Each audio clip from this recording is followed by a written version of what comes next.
Someone You Should Know, a program about people you know and even more that you don't. Hosted by Stuart Sax, veteran, husband, father, and grandfather. Now, here's your host, Stuart Sax. Well, I welcome you again to another edition of Someone You Should Know. Sure glad you're with us. It's Wednesday, 10 o'clock in the morning, and there's no place that I'd rather be than right here with you on another edition of Someone You Should Know. And we are brought to you by the DFW networking diva herself. Yeah, that's Christine Dean. You have a website. You have a business. You want to promote your business. You want to increase the visuals on your website. Anything to do with marketing, this lady can take good care of you. And she can do it for a free consultation. Reach out to Christine Dean, who is the DFW networking diva. And she is also the producer of this show. So thank you very much to Christine. Well, I have a very special guest with me today, and I hope you have a pad and pencil nearby because you may want to take a few notes. I want to welcome in Farnoosh Nouri, Dr. Farnoosh Nouri, who her friends know her as Faith. So I hope that I am a friend enough that I can refer to you as Faith Nouri. Lovely. So glad to have you with us. And Faith, I can't really think of a better time in our lives for somebody to reach out to someone in your capacity, because after having gone through now 2 years of a pandemic, the anxiety level, the depression levels have all increased and everything. And it's kind of your area of expertise. So I'm going to start right off by you telling everyone what is your background, what is your specialty in the medical care of people. So I'm a psychotherapist, and as a psychotherapist, I work with individuals who are either suffering from depression, anxiety, trauma, past trauma that is affecting them now. So you're looking at all of that affecting our relationships, affecting our work behaviors and work habits. And really, when I look at it, depression, anxiety falls underneath everything we do. So if emotional regulation is one of the goals that we have in everything we do, once we can regulate emotions, we can really take care of all of that. So as a therapist, that's part of my job.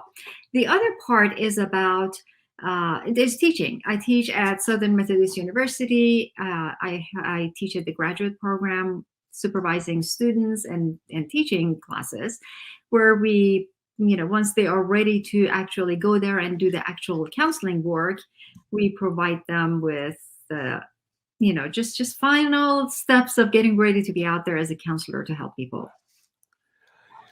So the one thing that I want to establish right from the beginning to our audience and listeners is you are a psychotherapist. Mm-hmm. Now, so I've heard the word psychotherapist, I've heard psychiatrist, and I've heard sociologist. I am so glad you're asking that, because what is the difference and how does somebody know what direction to go in? Sure. I'm so happy you're asking that. So your psychiatrist is a medical doctor who has gone to medical school and prescribes you medication and does the diagnosis part. So they do a lot of assessments to find out what is really going on. Now, then you have your psychotherapists who are counselors, who are mental health counselors or psychologists. Those are two different types of training. Your psychologists, the work that they do in terms of counseling is the same. However, psychology in general is more research-oriented. Counseling in general is more wellness-oriented.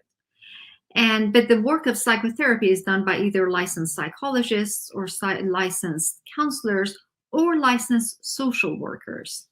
The nature of the job of the work that we do is the same. However, you have a lot of social workers working in agencies providing, in addition to therapy, they might provide resources in the community for people. So if someone needs a job, if someone needs assistance in any form of making their lives better and easier. They provide that kind of service. Some choose to just do psychotherapy work in office and not do that part of it. But as far as licensed psychologists, licensed counselors, and licensed social workers can all be considered therapists. So if someone is feeling depressed, be it because of family issues, because of loss of a job, financial issues, it could be just COVID related. If they say to me, "Oh, yeah, I think I need some professional help," then who's the best person for them to start with it? Is it with a psychotherapist, with a counselor, with a psychologist? How does one determine which way to start?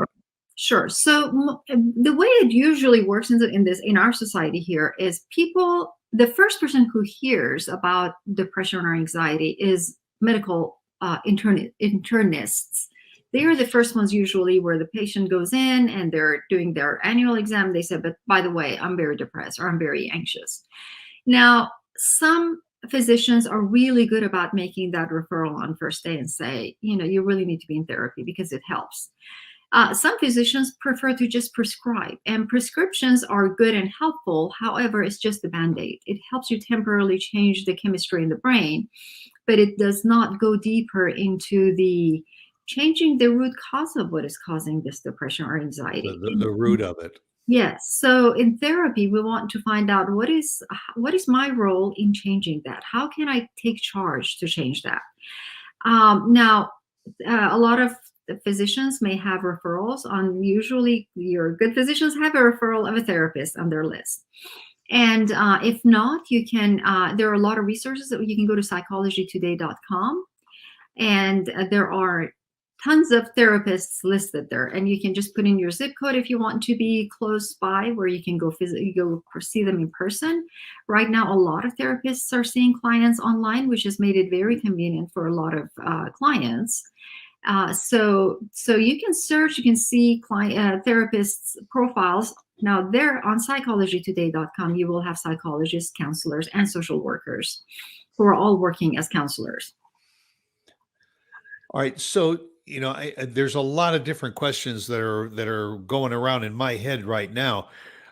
You said go to your internist first, go to your family practitioner first, and you say, "Doc, I'm feeling kind of low. I don't know what to do at all." The doctor could say, and he says, "Listen, I maybe I need some pills." So the doctor can say, "Okay, I want you to take this medication." I understand that a psychiatrist is the only doctor in your profession that can also prescribe medications. Mhm. So I'm playing devil's advocate here. I'm the guy, I go to my GP and I say, I'm not feeling good and I'm really depressed. And he says, okay, I want you to take 2 of these a day. And then we'll make a follow-up appointment. How dangerous can that be? That the person maybe is getting themselves on a road that they may not want to pursue by going and going right to the pills rather than going, as you said earlier, to the root of what the problem is. Yeah, it can be dangerous. It can be dangerous. However, like I said, it just happens that most people will the first person who hears about this is usually the physician who's doing the annual exam. Right. It just happens to be that way. So you're right. It is one of those areas where people really don't know where to go to and who to go to. Usually, a lot of my referrals actually come from my clients' friends or acquaintances or physicians who know me, and they know the nature of the job. They know what goes on in this work of therapy, where we make changes internally. Is there also an avenue through religious groups and organizations? For instance, somebody goes to their priest or their minister and they say, I'm really feeling depressed. Do you find that is also maybe an avenue where say a priest says, I can help you so far, but I think that you need to see a professional. Absolutely. Do you get referrals from that avenue also? Absolutely. So the referrals that go through to religious organizations are usually your priest or your the speaker at the place will have. Sometimes people actually have counselors. They have let's say Christian counselors at church, or there are Jewish counselors at the synagogue. There are counselors who will do counseling that is in line with the person's individual's spiritual belief. But however, usually religious leaders, I want to call them, or people who are the main contact person, Right. they have a list of referrals that they can give to individuals. So you're right. That's another resource that people start from. Well, and also another area that I have been concerned about and try to be attentive of is uh, the our men in blue, our police forces. We've had so many issues over the last couple of years of police involvement with people who later they determined that this person was a little bit off kilter, that they were mentally Unstable. challenged, Mhm. and they want to turn it back and throw it into the hands of the police departments to act as psychologists in order to determine what to do and how to do it before they interact with this, this individual. Mhm. How much has your profession now gotten involved to say, hey, that's what we're here for?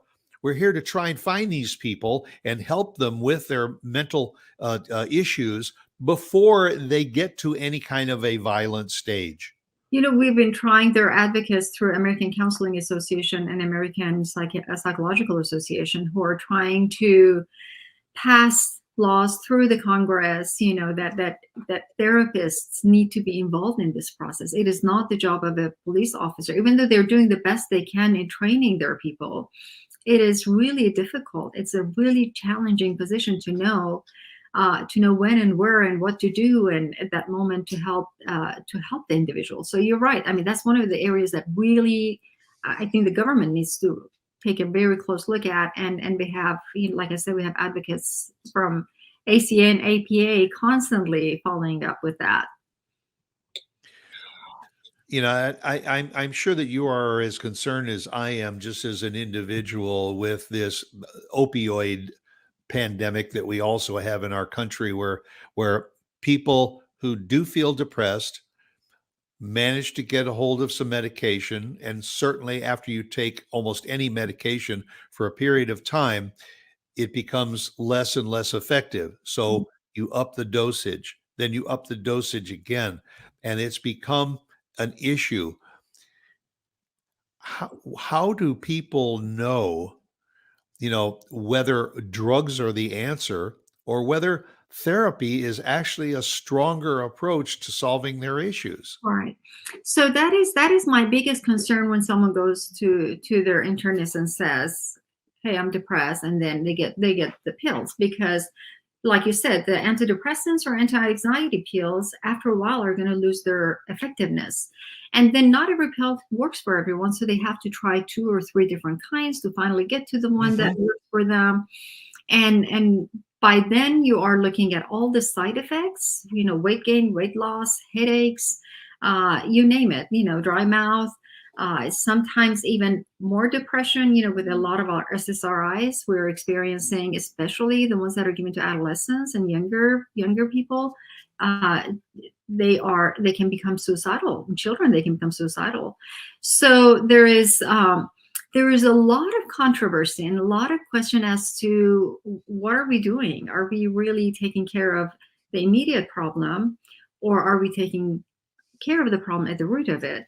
Now, I'll be honest with you, therapy is work. So because it is work, it's not that appealing to everybody to go talk to a stranger. And it's deep, intimate work.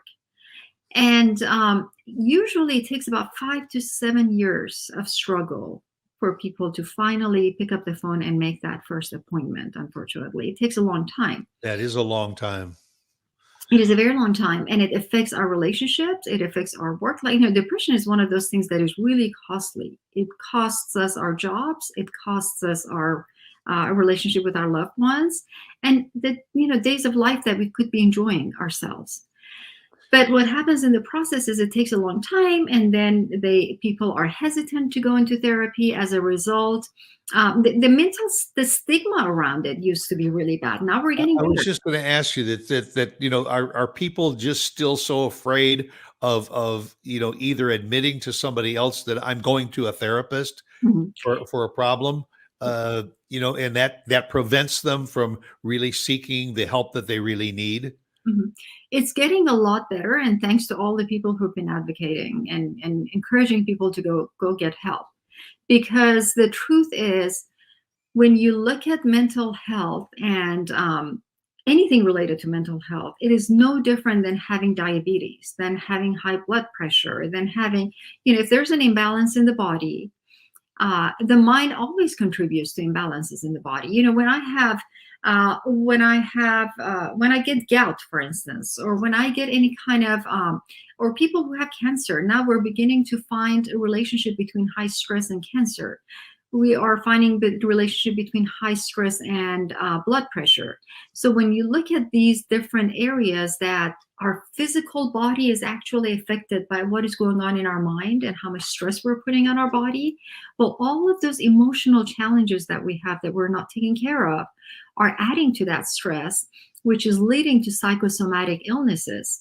So if we can understand the relationship between these two, then we will be able to say, okay, you know what, if I'm struggling and stressed out, that stress in itself is something I have to go take care of. I need to go find out how I can balance this in my life. And that's really therapy is going to help with that.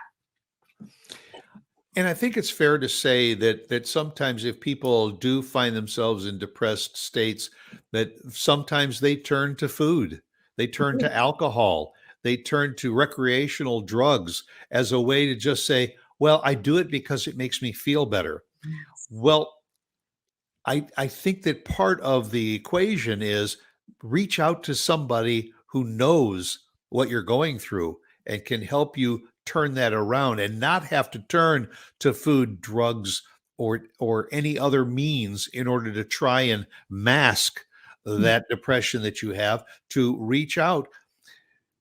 I think people sometimes say, oh man, are you telling me, to go to a psychologist or something? That's so expensive. Try and compare that to the cost of what your life is going it's going to cost you in life if you don't seek professional help.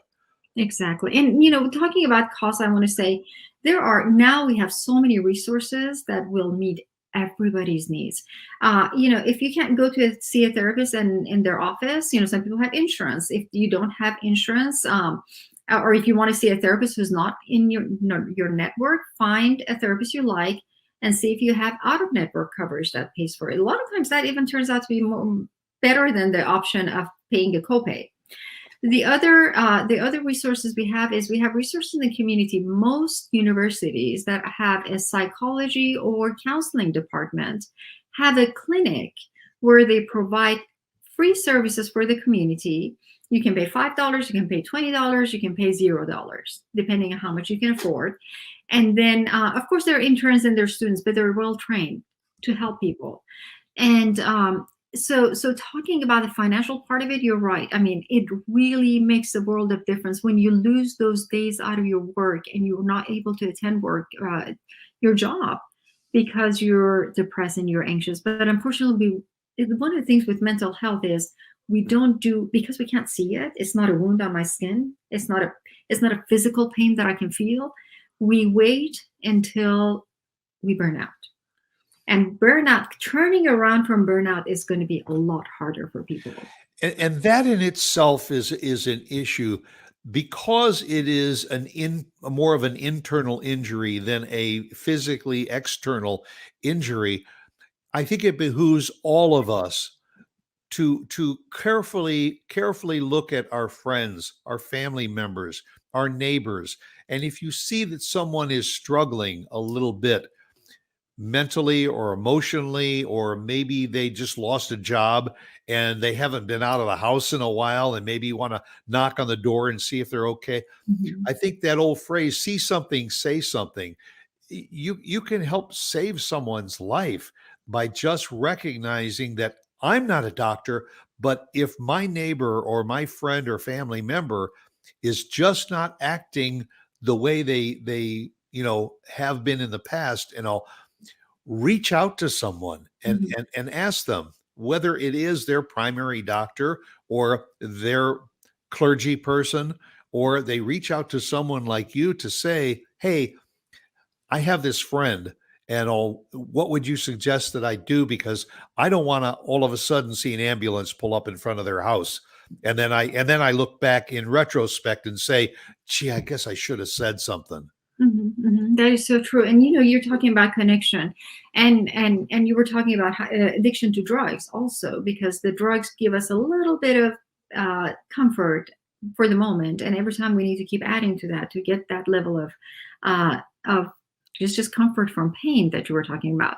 So they did a really interesting study in Portugal where their number of addicts actually was increasing. It was getting a lot more worse than the United States. And similar to what we do here, where we criminalize drug users, they were doing the same thing until they realized this is not working. So what they decided to do is, based on a research that was done on rats, where these rats were given actual water and then the drugged water, and and the rats who were isolated would prefer to have the one that had drugs in it, and they would feel better and better, and they would drink more and more of it until finally they would completely destroy themselves.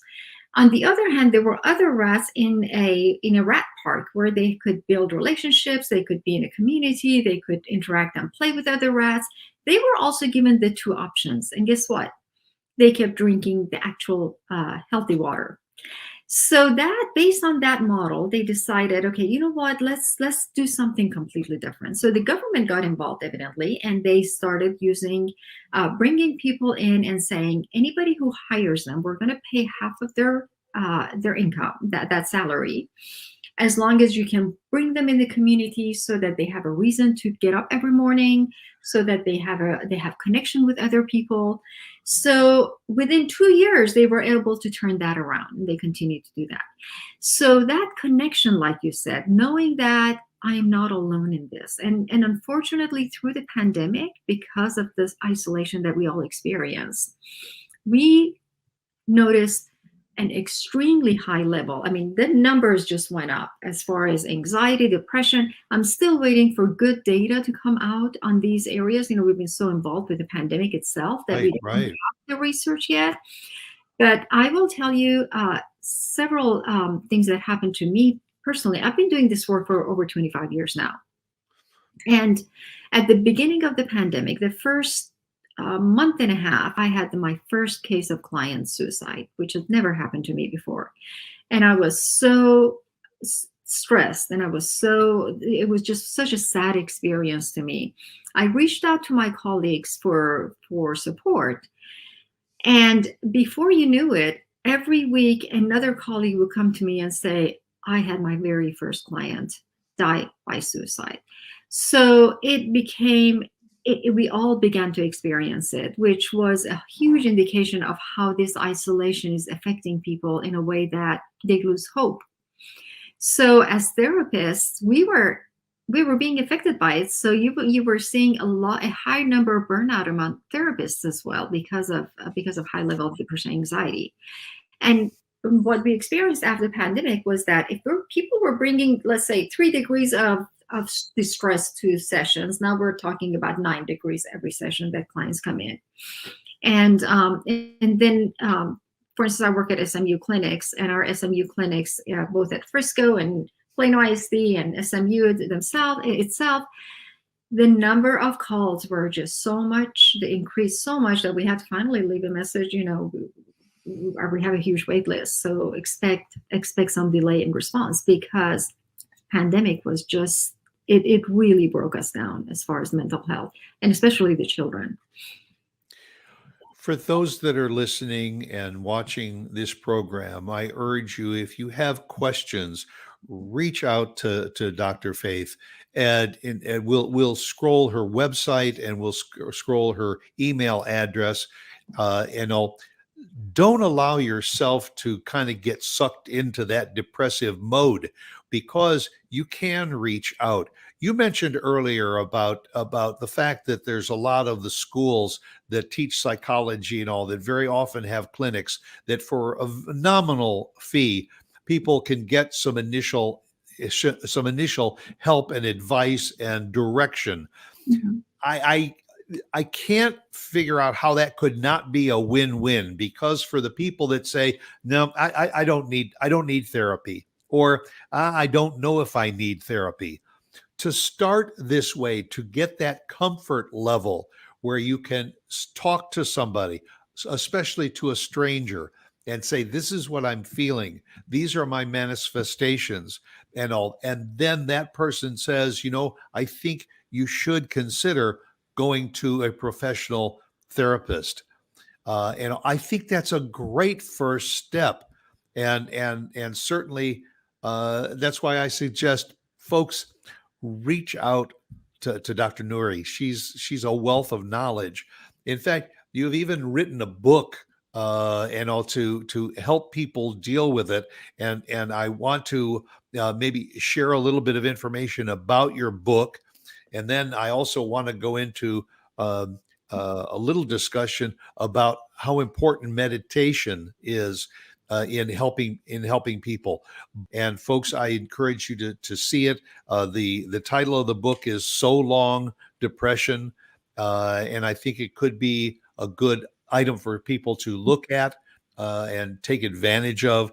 Get a hold of the book for yourself, or if there's someone else that you think might be able to benefit by it. Out on Amazon or other booksellers for So Long Depression by Dr. Faith Nouri. And it's interesting that in that little promo, the word disease was there. And very often I think people don't relate depression as being a disease. It's just kind of an emotional trait that people have, and don't treat it as a disease. Depression and mental illness is in fact a disease. Mhm. And it also mentioned in the promo that through your own experiences, can you elaborate a little bit on your own experiences and how it is helped you get to the point where you know how to treat others? Well, I have a long story behind that. So I was born and raised in a family where my oldest sister had been diagnosed with schizophrenia when I was born. So I had a very early exposure to mental health challenges, and I became very curious about why do we do what we do? Because she would go through these mood changes, of course, all the time. And of course, it emotionally affected me because I learned to hold emotions in, to keep the equilibrium in the environment so that I would not shake anything and I would not create any more distress than there already was.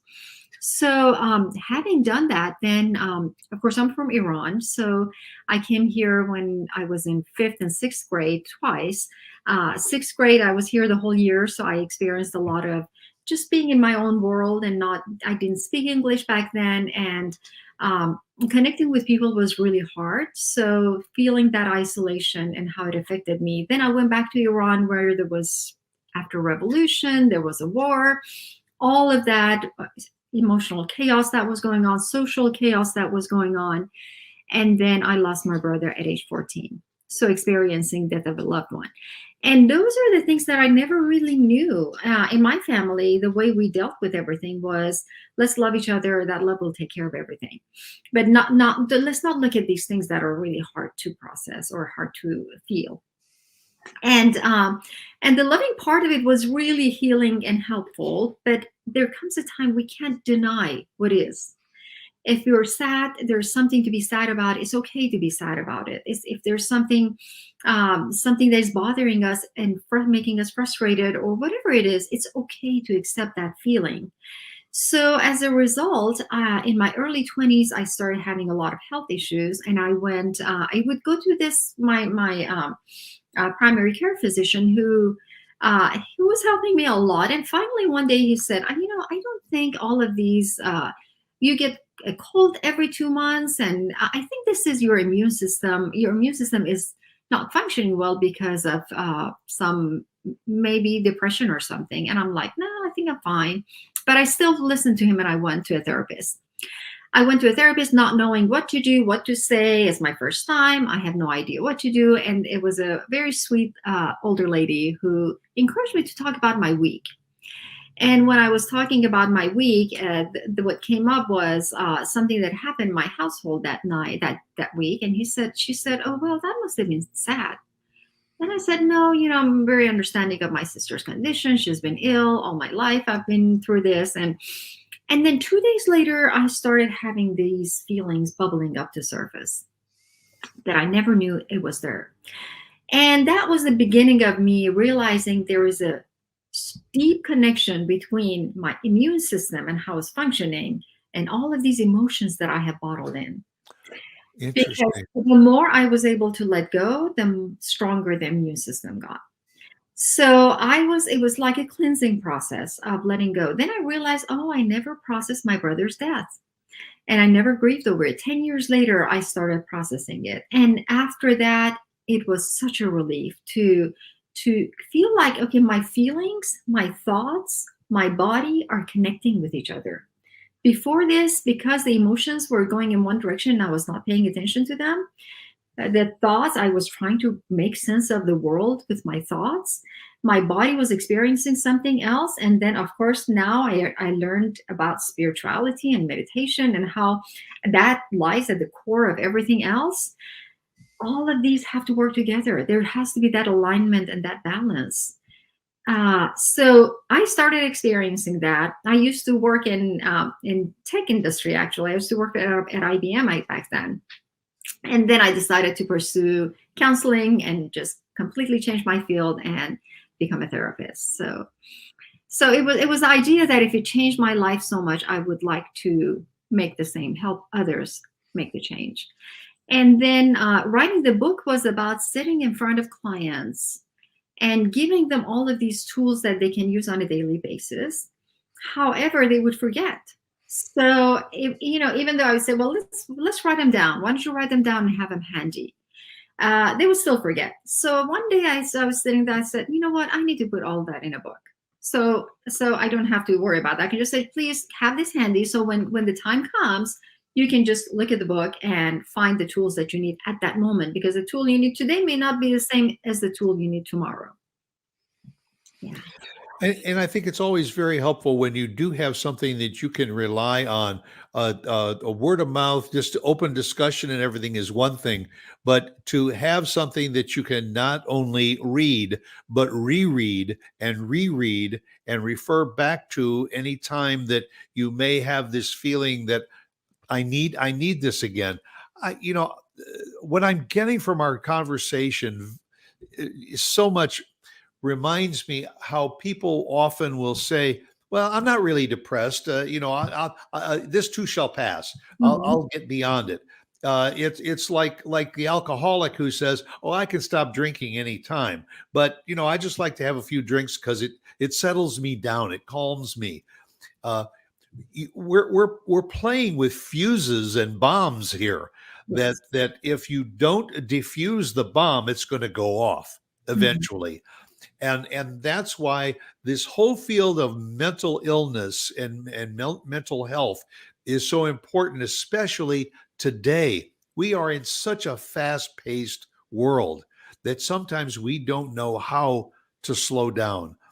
And another element that I alluded to earlier in our conversation that I know has become an extremely important part of your personal life, as well as your client's life, is the use of meditation. Mhm.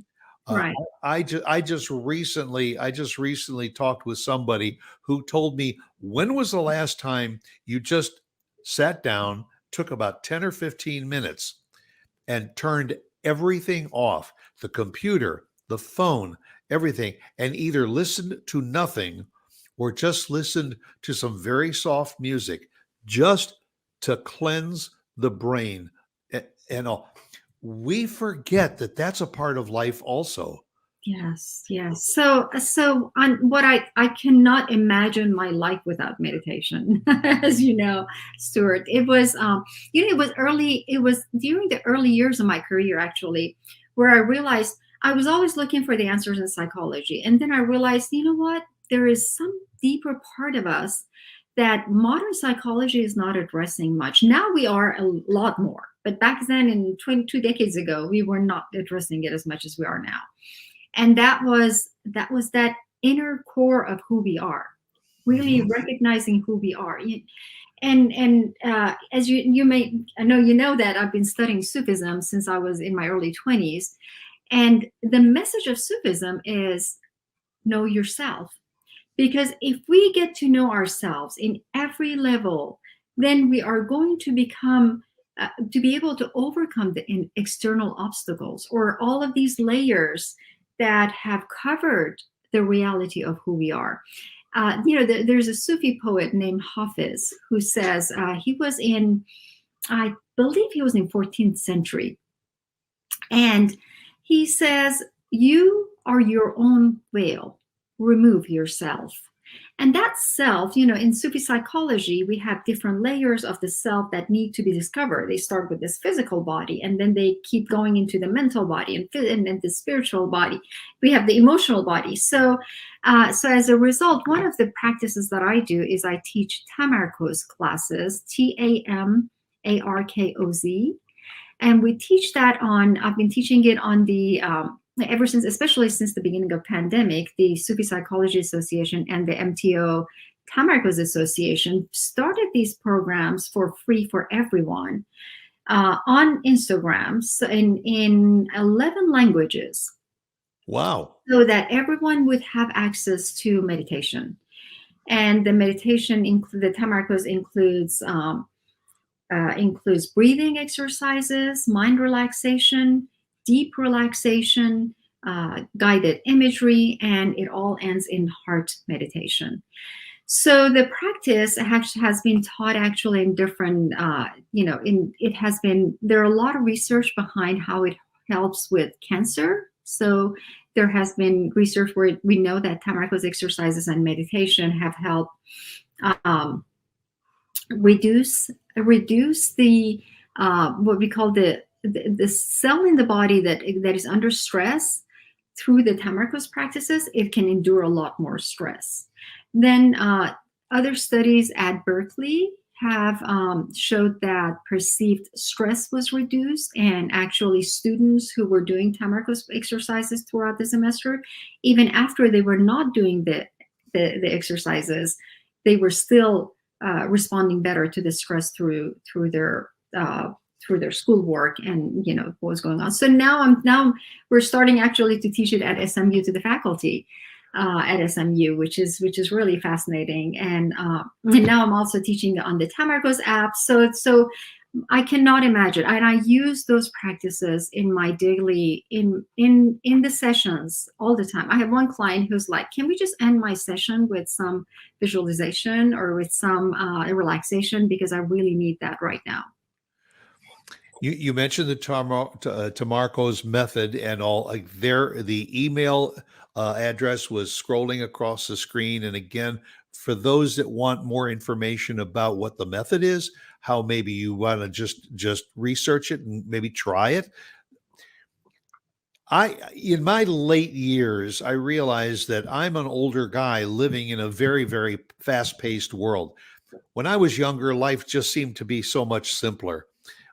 Meditation was never really that much a part of my life, although I've always enjoyed listening to music. Not heavy metal music, but occasionally just putting on the headphones and listening to some soft jazz, even some classical music. It's almost hard to explain to people how much that departure from your everyday life for just a few moments, be it 10 minutes, be it a half an hour or 1 hour in the morning, in the afternoon, in the evening, to just break away from the stress of every day. And that word stress, by the way, I think is probably one of the real key triggers Mhm. to the emotional state that so many people are in. I read an article, I think it was from the World Health Organization, that there's 350 million people in the world that are suffering from mental illnesses. That was in 2012. And that, oh, so it's Right probably, now, yes. and then add to that a worldwide pandemic, and that's adding to that also. We are definitely living in an age where mental health is not something that is just falls upon the few. Mhm. It's falling upon more and more people. It And really, the advanced stages of mental health can sometimes lead to suicide, as you mentioned earlier. yes. I'm very much involved in some military organizations, and there's always been that kind of quote that 22 veterans a day commit suicide.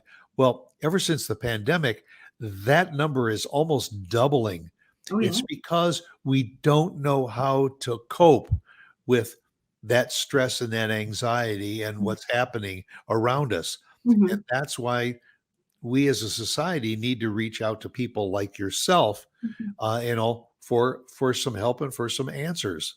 And the other thing is when there were so many different ways we handled the pandemic. Like, I was so blessed. I really feel so blessed that I was able to be to be active with a group of people who came together, and on the side of doing the Tamarko sessions. Some of us came together, a cardiologist, psychologist, and we all came together and put together a course on coping with pandemic through Sufi Psychology Association. It's sufipsychology.org. The courses are all there, actually still helping people. If anybody's interested, they're free. They can just go sign up on sufipsychology.org. But as we started working and putting these courses together and making it available for people, it was helping us because we felt like in the middle of this chaos where we feel so helpless, we're really not that helpless. So through the meditation tamarkos sessions, then another group of musicians from different countries, actually, who knew each other, came together. Their name is they have a rather long name. Their name is Zende Delan, ZENDEH, Zende Delan, DELAN.org. So they have a very long name, but they came together from different countries, and I don't know how they coordinated with each other, but they came up with the most beautiful meditation music to offer it to Tamarkos people and say, here's the music, let's use it. And everybody started doing something to help out. And then there were charity groups that were helping out through MTO. And it was just just knowing that we don't have to sit helplessly and let things happen around us. We can be a part of a change for better, where we can help each other out. And I think that once someone does that, then that puts them in a position to suggest that remedy to or course of action to a friend or a neighbor or a family member, to say, hey, I started doing this through meditation or whatever, and it's working for me. I think it can work for you. Yes. Faith, I cannot thank you enough for spending time with me today. You are someone we should know. And I hope that people will reach out to fmnouri@gmail.com. If you have a question, you want to know more about the book, know more about some of the programs that she's involved in. She is a wealth of knowledge. Thank you so much. And you're a dear friend, and I thank you very, very much for taking time out of your very, very busy schedule to spend some time with us on the show. Thank you so much, Stuart. It has been a pleasure, and I really appreciate what you do and the words you spread and the love you spread to the world. Thank you. Thank you very much. That'll do it for another edition of Someone You Should Know. As I say, go out and be yourself because everyone else is taken. So I hope you'll be here again next week, 10 o'clock on Wednesday. Join me for another session of Someone You Should Know. Take care. Thank you.